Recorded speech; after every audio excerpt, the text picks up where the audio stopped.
த Lord. இந்த காலத்தில் என்னெல்லாமோ யோசித்து கொண்டு இருக்கிறோம். ஒவ்வொரு நாளும் ரொம்ப சிந்திக்கிறோம். இன்றைக்கு கூட நீங்கள் கடன் வாங்கி வீடு கட்டலாமா, இல்லை ஒரு கார் வாங்கலாமா, பைக் வாங்கலாமா, இல்லை ஒரு சில காரியங்களுக்காக கடன் வாங்கி பிஸ்னஸ் செய்யலாமா இப்படின்னு யோசிச்சு கொண்டு இருக்கிற பிள்ளைகளா? காலங்கள் மாற மாற டெக்னாலஜி மட்டும் மாறலங்க, கடன் சுமையும் மாறிக்கொண்டிருக்கிறது.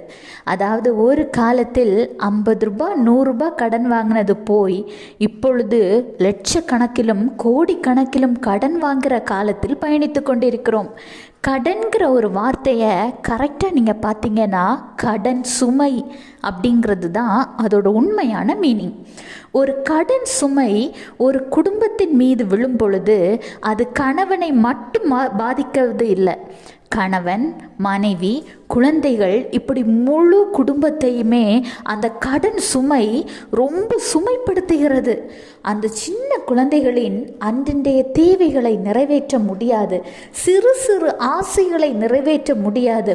ஒரு வெளியில் ஒரு போகணுன்னா வரணுன்னா கூட காசுக்காக என்ன செய்கிறதுன்னு ஒரு ஆள் மட்டும் இல்லைங்க, அந்த டோட்டல் குடும்பமே கஷ்டப்படுது. குழந்தைகள் அவங்க என்ன தப்பு பண்ணாங்க? இன்றைக்கு உள்ளதை வைத்துக்கொண்டு சந்தோஷமாக வாழலாமே. இன்றைக்கு நம்ம கையில் என்ன இருக்கோ அதை வைத்துக்கொண்டு சந்தோஷமாக வாழ பழகுங்க. ஆண்டவர் உங்களுக்கு ஏற்ற காலத்தில் அதினதின் காலத்தில் நேர்த்தியாய் உங்கள் காரியங்களை செய்து முடிப்பார். கடனுக்காக யோசித்து கொண்டிருக்கிற பிள்ளைகளே, இன்றைக்கு ஆண்டவராக இயேசு கிறிஸ்து உங்களை பார்த்து தான் சொல்கிறார். உபாகமம் 15:6, உன் தேவனாகிய கர்த்தர் உனக்கு சொன்னபடி உன்னை ஆசீர்வதிப்பதினால் நீ அநேகம் ஜாதிகளுக்கு கடன் கொடுப்பாய், நீயோ கடன் வாங்குவதில்லை. நீ அநேகம் ஜாதிகளை ஆளுவாய், உன்னையோ அவர்கள் ஆளுவதில்லை. பார்த்தீங்களா?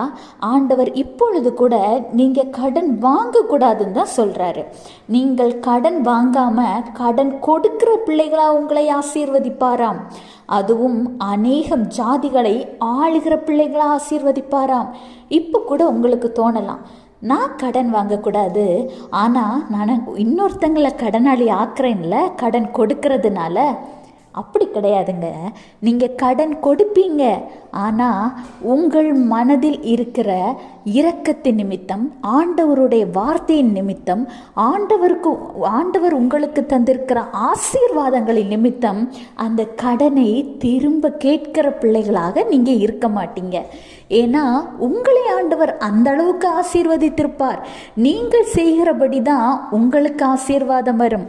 எனவே ஆண்டவராகிய இயேசு கிறிஸ்து இன்றைக்கு உங்களை பார்த்து தான் சொல்கிறார், கடன் வாங்கணும் அப்படிங்கிற மனதை மாற்றி இப்பொழுது எது இருக்கிறதோ அதை சந்தோஷமாக சமாதானமாக குடும்பத்தோடு அனுபவியுங்கள்.